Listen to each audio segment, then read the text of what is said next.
अस्सलामुअलैकुम। वेलकम नाजरीन, welcome in Kuwaiti vlogs channel. मैं हूं अबू उमर और आप देख रहे हैं कुवैती व्लॉग्स। नाजरीन, आज का व्लॉग आज फिर एक क्रेन के साथ जो है वो हादसा पेश आया है। ये भी 50 टन क्रेन है और इससे पहले जो व्लॉग मैंने अपलोड किया था उसमें भी एक 50 टन क्रेन गिरी थी, लेकिन वो काटो क्रेन थी और ये जो है ये टाडानो क्रेन है। दोनों जापानी हैं। तो नादरीन, जैसा कि मैंने पहले भी बताया था कि ये बहुत ही ख़तरनाक काम होता है। इसमें ज़रा सी जो बेएहतियाती है वो बहुत ज़्यादा नुकसान का बायस बन जाती है। तो आज भी इसी तरह ये क्रेन जो है ये इस जगह पे रेत उठाने के लिए, वो बिल्डिंग के ऊपर काम हो रहा था, तो ये रेत उठाने के लिए क्रेन गई थी। वो छोटा जो बॉब कैट ट्रैक्टर है वो भी साथ खड़ा है। तो इसमें ऑपरेटर की गलती है नाजरीन। उसने जो है वो सीमेंट उठाया है और सीमेंट आप जानते हैं कि वो काफ़ी वज़नी होता है। तो सीमेंट के गालबन इसने 30 या 35 जो वो बोरियां हैं सीमेंट की वो उठाई हैं। तो इसने जो है क्रेन देखें आप वो कितनी लंबी है। इसने बूम भी काफ़ी निकाले हुए थे और जो है वो आगे फ्लाई जिप भी लगी हुई थी। तो सीमेंट उठा के दोनों जैकों के सेंटर में क्रेन को डाउन किया, जिसकी वजह से जो क्रेन है वो अपना बैलेंस बरकरार नहीं रख पाई। क्योंकि नाजरीन, जब क्रेन कुवैत में आती है तो सबसे पहले क्रेन के साथ जो काम किया जाता है वो इसका जो कंप्यूटर है उसको कट ऑफ किया जाता है। उसके जितने भी वायर्स और उसके जितने भी कनेक्शंस होते हैं उनको ख़त्म किया जाता है, उनको काटा जाता है। कुवैत में जो है वो क्रेन के साथ जो लोग काम करते हैं वो अपनी मर्ज़ी से करते हैं। कंप्यूटर अगर ऑन हो तो वो इतना काम नहीं करने देता जितना पाकिस्तानी लोग क्रेन के साथ कुवैत में काम करते हैं।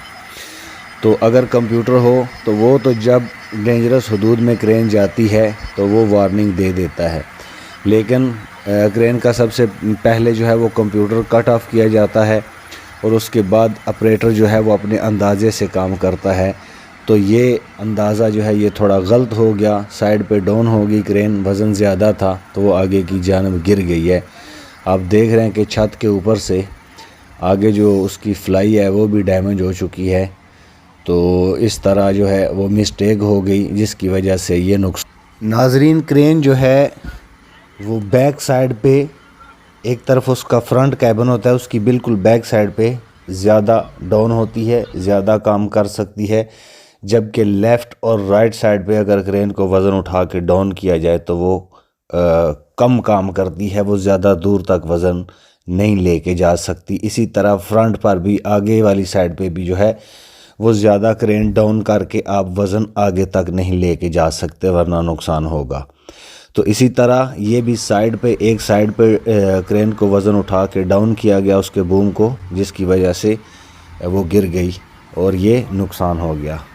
तो नाज़रीन, जहाँ भी इंसान जो भी काम करता है उसमें जो है वो एहतियात बहुत ज़रूरी है, वरना बहुत बड़े नुकसान जो हैं वो इंसान से हो जाते हैं। यहाँ भी अल्हम्दुलिल्लाह जानी नुकसान तो कोई नहीं हुआ। जितने लोग काम करने वाले थे वो भी बच गए हैं और ऑपरेटर जो है वो भी बच गया है। तो नाज़रीन, ये छोटी छोटी चीज़ें हैं जिनकी तरफ आदमी ख्याल रखे तो नुकसान से बच सकता है। इसी तरह आप देखें, इस जगह पे क्रेन काम करने आई थी। ये लकड़ी का एक फट्टा था, उसके ऊपर इन्होंने बोरियों के अंदर जो है वो रेत डाल के उसके ऊपर रखी हुई थी और उस फट्टे के नीचे 2 सरिये डाल के साइडों में उसको बेल्ट लगा के तो ऊपर उठाते हैं। ये लकड़ी का वो फट्टा था। तो ये इसको कट लगे हुए थे, ये टूटा हुआ था, उन्होंने बेहतियाती की और इसके ऊपर वैसे ही जो है वो रेत जोड़ दी। तो क्रेन ने जब इसको उठाया, जैसे ही वो छत के बराबर गया तो वो फट्टा टूट गया। तो आप देख रहे हैं नीचे कितना नुकसान हो गया। ये नया शेड लगवाया था उन्होंने, घर वालों ने, तो वो सारा टूट गया। तो अभी अल्हम्दुलिल्लाह इसके नीचे गाड़ी कोई नहीं थी, बंदा कोई नहीं था, नुकसान नहीं हुआ, सिर्फ ये शेड है वो टूटा है। تو یہ چھوٹی چھوٹی غلطیاں جو ہیں یہ ناظرین بہت بڑے نقصان کا باعث بن جاتی ہیں، اس لیے انسان کو اپنے ہر کام میں جو ہے وہ بہت احتیاط کرنی چاہیے۔ ابھی یہ دیکھیں ایک اور کرین کی آپ کو میں تصویریں دکھاتا ہوں۔ یہ بھی غلطی ہو گئی اس بھائی سے کہ وہ پل کے نیچے وہ بہت زیادہ مٹی اور پانی اس طرح کیچڑ وغیرہ بنا ہوا تھا، وہ ادھر لے گیا تو یہ ہیوی مشین ہوتی ہے، وہ زور لگوایا تو جس کی وجہ سے اس کے اگلے جو ایکسل ہیں وہ ٹوٹ گئے ہیں۔ تو ناظرین اس طرح کی ویڈیو اور بھی ہم کرینوں کے حوالے سے اور ہیوی مشینری کے حوالے سے آپ تک پہنچاتے رہیں گے۔ ہمیں اپنی دعاؤں میں یاد رکھیں، پلیز ہمارے چینل کو سبسکرائب کریں، ہمیں اپنی دعاؤں میں یاد رکھنا۔ ملیں گے بعد میں انشاءاللہ۔ السلام علیکم۔